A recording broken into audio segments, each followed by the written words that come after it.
primary tumor, the characteristics of it, and we're interrogating that more and more sophisticated techniques. And we see the primary tumor as the engine. But there's clearly much more to the spread of cancer than that. If you want to drive down the Autobahn, you might want the perfect engine in your Ferrari, but actually, to get around the snowy streets of St. Gallen today, you're probably better not to worry about the engine and have a four-wheel drive Ford Panda and some snow tires. So the environment clearly modifies our ability to get around, and also the ability for cancer cells to get around. Now, this very nice cartoon is our sort of traditional view of metastasis. It is probably true, but it only tells part of the story. It makes the point that primary tumors have to invade the local stroma, they have to intravasate into the circulation, they have to survive all the perils of the circulation, extravasate into the metastatic site, and then set up their secondary deposit. But there's much more to it than that, and particularly in this area, an awful lot of processes that we need to think about. Now, this idea that the soil that the cells find themselves in is, of course, not new. First described 140 years ago by Sir Stephen Paget. That's a quote from his paper in The Lancet. But it is a concept that until relatively recently has had insufficient traction in terms of our research and our treatment approaches. The other important thing that we clearly see in breast cancer is the concept of tumour dormancy. We all know about it, but we understand very little about it, what controls it, what leads to its the brakes coming off again and the tumours progressing. But undoubtedly in breast cancer, cells have the ability to go to sites, certainly the bone marrow, but maybe other sites, and adapt to that site and undergo genetic changes which put them into a quiescent or dormant state. And that may be regulated by immune processes, the so-called angiogenic dormancy, and the cellular dormancy related to the underlying biology of the cancer cell. But then the brakes come off, and you see this acceleration of the growth of first a micrometastasis, and then, of course, overt metastases. The other concept that I think has changed our thinking is illustrated in these two cartoons. On the left, from Massagay and Larry Norton's very elegant experiments published a few years ago in Cell, making the point that metastasis is not a one-way flow of traffic. It's at least bidirectional, it may be multidirectional, with the ability of cancer cells to self-seed to other metastatic sites, and indeed to come back from the metastatic site to the primary locus of the tumor. So local regional relapse may not just be that we haven't done well enough in clearing the local cells, it may well be a metastasis back to that local site. And certainly these experiments would support that notion. And it's something that you'll see appears to be being affected by treatments that are affecting the microenvironment. So when we talk about the tumor microenvironment, there are at least three levels that we could talk about. There's the local around the primary tumor, there's the regional environment within the breast, and then there's the distal microenvironment. And in this talk, I'm going to focus predominantly on the skeleton because that's the area that we know most about. And it's just important to stress that this is extraordinarily complex. At each level, the tumor microenvironment consists of multiple interacting components, different cell types talking to each other, various soluble factors, cytokines, the importance of the hormonal milieu that cells find themselves in, and even physical properties like hypoxia, pH, the hardness of the tissue the cells are in, etc., etc. So it's extraordinarily complex and, of course, very difficult to investigate in the clinical setting. So we've got this ever-increasing complexity, all of these interacting simultaneously, perhaps, in time and space. So let's now focus on bone, because, as I say, that's the area where we have more understanding about the relevance of the microenvironment, and we have some data that suggests that interfering with this microenvironment can, in some cases, be good for patients. On the other hand, in some cases, it may actually be bad for them, as I'll show you. So we generally think of bone metastasis as the end consequence of what we see on an X-ray, But the early processes are very different. Tumor cells home initially to the hematopoietic stem cell niche, which resides around the osteoblasts, and competes for those niches with those hematopoietic stem cells, binds to those osteoblasts, and becomes quiescent for months, years, decades in some cases. So that colonization is very important, and there may be things that we could do to influence that colonization. What we see in the clinic is the right-hand part of this slide. When the cells escape from quiescence, they form their bone metastasis, and more importantly, they go elsewhere to form metastases at other sites. So our treatment strategies to the right-hand side of the screen may be very different for those to affect homing and the initial dormant state. Now, the idea of affecting the microenvironment, as I said, received relatively little interest from our colleagues, the oncological community, with one or two exceptions. There were some early trials of oral bisphosphonates in the 1990s, largely with agents like clodronate, but it was really this study, which you'll all recognize, which I think changed people's perception of the idea of what you might achieve if you change the host microenvironment. This, of course, is the study from ABCSG12, published by Michael Ganant and colleagues. You've seen this study design already this morning. And, of course, it was looking at different endocrine strategies in young women who'd been pushed into a menopause with goserelin, but also looking at the effect of slowing down bone turnover or giving a drug that affects the bone microenvironment on disease outcomes. And I'm sure you're familiar with the results of this study. It showed that there was an improvement in disease-free and, at the last update, overall survival. Quite big improvements, 30 to 40% improvements in outcome, which are as good as any other intervention that we have in breast cancer. But perhaps most intriguingly was that this apparent effect on the metastasis was not just seen in bone. There were reductions in metastases at other distant sites, and indeed also in local regional recurrence. Coming back to the point that I made earlier of the experiments run by Massagay and Larry Norton about self-seeding.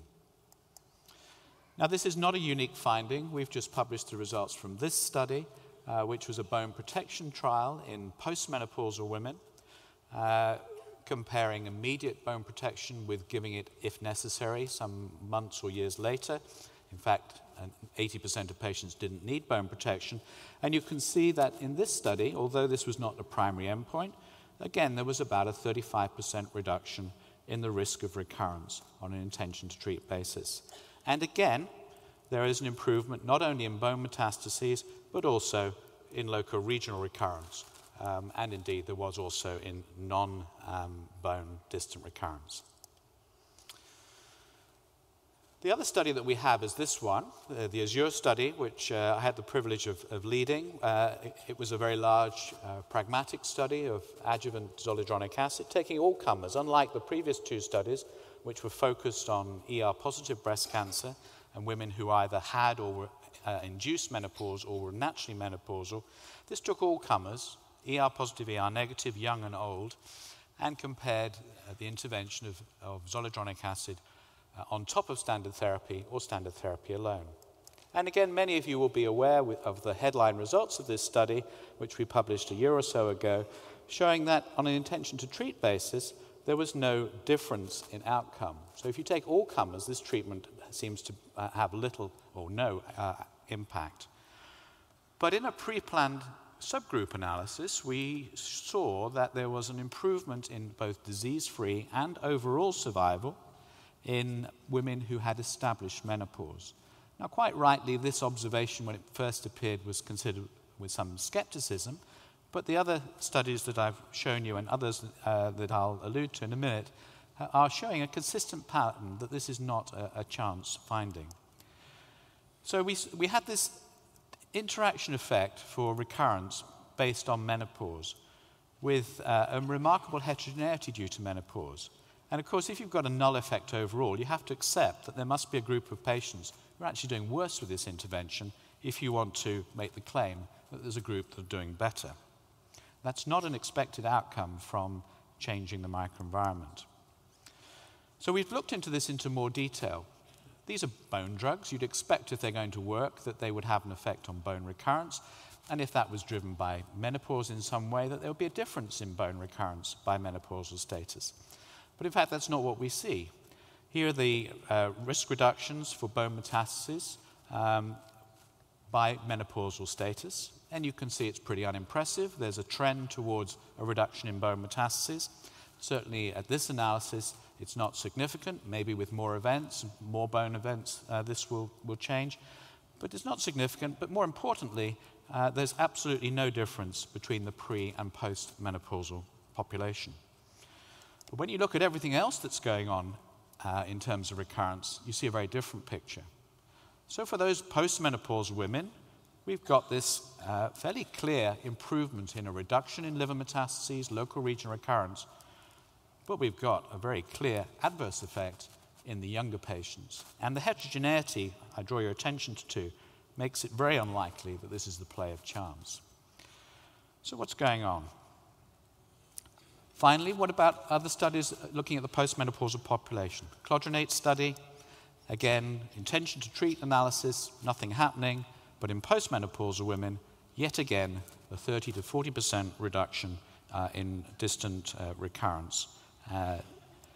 So we have a pattern that's emerging, a pattern that needs to be validated by the Early Breast Cancer Clinical Trials Group, who are doing an independent individual patient meta-analysis. But on a study basis, this meta-analysis published last year shows that at least 6 out of 7 of these studies are showing a consistent benefit in favor of changing the bone microenvironment in postmenopausal women.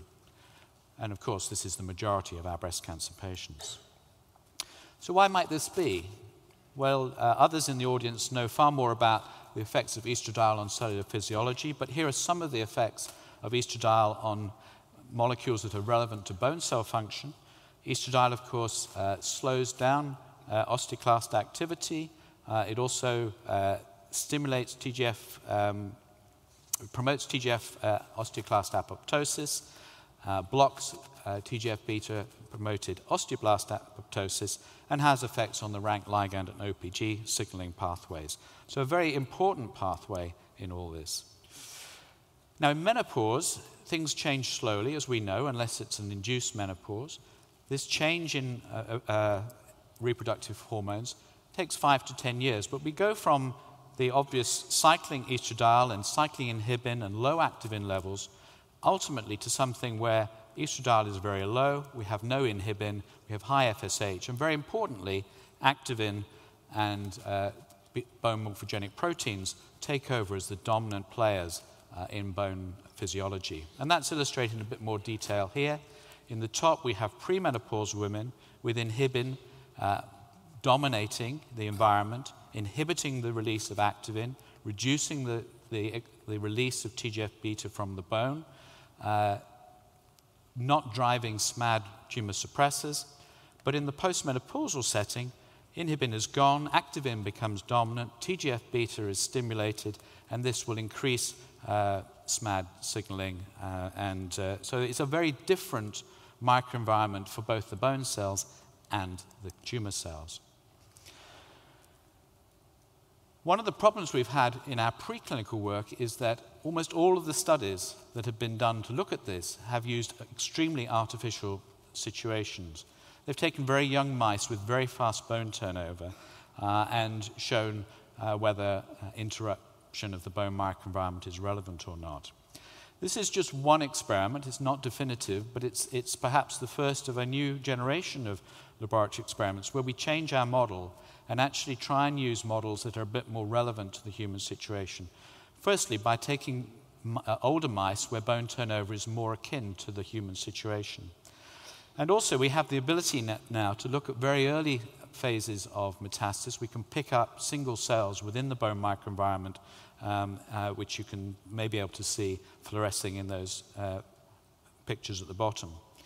Now, this is a study that has tried to recapitulate what we have seemed to have been seeing in the patients.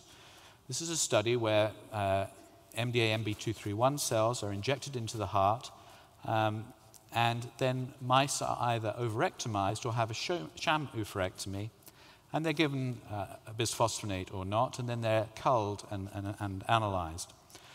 And we're looking at disease in bone, and when it says outside bone, it means disease spreading out with the bone rather than liver or lung metastasis. So this is extraosseous spread. And what you can see is that, firstly, bone metastases are much more common in the mice that have been overectomized compared to those that have had a sham operation. But very importantly, the zoledronic acid effect on recurrence is only seen in the presence of oophorectomy and not seen in the sham-operated animals, kind of mimicking what we seem to be seeing in the clinic. So that kind of made us think, well, this must be easy. We can work this out. It must be related to bone turnover. If you're postmenopausal, you've got increased bone turnover, that would be your driver for whether these treatments work. So within the AZURE study, we have a subset of patients where we've got baseline serum, and we're able to look at a number of biomarkers. Of course, it is a subset, so we need to be sure that it's consistent with the overall study population, and indeed, in terms of the patient and biological demographics, there are remarkable similarities between the overall population and the serum patients.